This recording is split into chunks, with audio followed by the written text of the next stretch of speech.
അങ്ങനെ ഞാൻ അധ്വാനിച്ചു. ഒരു 29-30 വയസ്സൊക്കെ ആയി. അപ്പോൾ എൻ്റെ ഉമ്മ സഹോദരികളുണ്ട്, 1-2-3 സഹോദരി എൻ്റെ ഓർമ്മയിലുണ്ട്. അപ്പോൾ അവർ ഇടയ്ക്കിടയ്ക്ക് ഇങ്ങനെ പറയും, കാക്ക എനിക്കൊരു കമ്മൽ, കാക്ക എൻ്റെ കാലിൽ പാദസരമില്ല.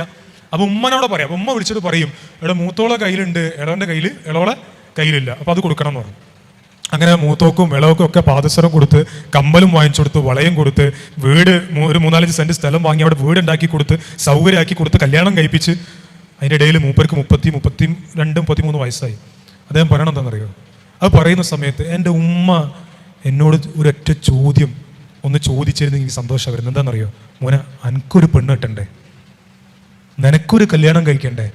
27-ാമത്തെ വയസ്സിൽ ഇവന് ഫോണിൽ സംസാരിക്കുമ്പോഴൊക്കെ ഇങ്ങനെ ആലോചിച്ച് ഉമ്മ അത് ചോദിക്കുന്നു. ഉമ്മ ചോദിച്ചില്ല, പക്ഷെ പറയാനൊരു മടി, അങ്ങോട്ടും ഒരു മടി. പുരുഷന്മാർക്ക് അങ്ങനെ ഉണ്ട്, എല്ലാവർക്കും ഇല്ല കേട്ടോ. ഇപ്പോൾ കുട്ടികളൊക്കെ പറയും, ഉമ്മ എപ്പോഴും എന്നെ കെട്ടിച്ചേരാ അല്ലേ? പെൺകുട്ടികൾ ചിലപ്പോൾ ചോദിച്ചോളന്നില്ല, ചിലപ്പോൾ ആൺകുട്ടികൾ ചോദിക്കും. 24 വയസ്സായി പുറേ നിറഞ്ഞേക്കാണ്, എപ്പോഴാണ് എന്നെ കെട്ടിച്ചേരാ എന്നൊക്കെ ആൺകുട്ടികൾ ചിലപ്പോൾ ചോദിച്ചെന്ന് വരും. ഏതായിരുന്നാലും 29 കഴിഞ്ഞ് 32-ാമത്തെ വയസ്സിൽ ഇദ്ദേഹം വീട്ടിൽ അങ്ങോട്ട് അവതരിപ്പിച്ചു. അപ്പോൾ ഉമ്മ പറഞ്ഞു, മോനെ നമുക്ക് നമ്മുടെ മോളെ കല്യാണം കഴിച്ച അവൾക്കൊക്കെ ഒരു വീടാവണ്ടേ? അപ്പം പറഞ്ഞു, അവർക്ക് അവരെ ഭർത്താവും കുടുംബങ്ങളൊക്കെ ആയില്ലേ, അവർ നോക്കിക്കൊള്ളുമല്ലോ. അപ്പോൾ അത് ഉമ്മക്ക് പറഞ്ഞപ്പോൾ ഇഷ്ടമായില്ല. നീ ഇന്ന് വരെ എൻ്റെ മുഖത്ത് നോക്കി സംസാരിക്കാത്ത ആളാ, ഇപ്പം നിനക്ക് ഒരു ഇതിനെക്കുറിച്ചൊക്കെ സംസാരിക്കാൻ തുടങ്ങിയോ? അങ്ങനെ മുന്നോട്ട് പോയി. പിന്നെ അദ്ദേഹം മിണ്ടിയില്ല. ഏതായാലും ഇദ്ദേഹം സ്വയം താല്പര്യപ്പെട്ട് അടുത്ത പ്രാവശ്യം 2 കൊല്ലം കഴിഞ്ഞ് നാട്ടിലേക്ക് വന്നപ്പോൾ 34-ാമത്തെ വയസ്സിൽ കല്യാണം കഴിച്ചു.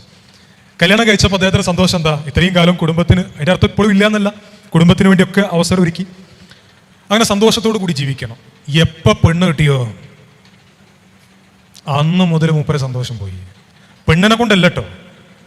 പിന്നെ ആ വീട്ടിൽ എല്ലാവരും ഇങ്ങനെ ഇത് ക്ലാസ് എടുക്കുമ്പോൾ ഞാൻ പറയട്ടോ, നിങ്ങൾ ഇന്ന് മുതൽ ഇങ്ങനെ വീട്ടിൽ പോയിട്ട് എല്ലാ പെങ്ങന്മാരും അങ്ങനെയാണ്, എല്ലാ അമ്മമാരും അങ്ങനെയാണ് ഒരിക്കലും ചിന്തിക്കരുത്.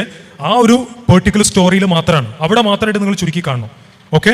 അങ്ങനെ അവസാനം അവിടെ സംഭവിച്ചെന്താണെന്ന് വെച്ച് കഴിഞ്ഞാൽ, ഈ പറയുന്ന അങ്ങോട്ടും ഇങ്ങോട്ടും തർക്കങ്ങൾ ഉണ്ടാകുന്നു, സമാധാനമില്ലായ്മ വരുന്നു. അവസാനം ഇദ്ദേഹം വേറെ വീട് വാടകയ്ക്ക് വീടെടുത്തിട്ട് പോകുന്നു. സ്വന്തം വീട്ടിൽ നിന്ന് വാടകയ്ക്ക് വീടെടുത്തിട്ട് പോകുന്നു. ബാക്കിയുള്ളവർ അവിടെ ജീവിക്കുന്നു.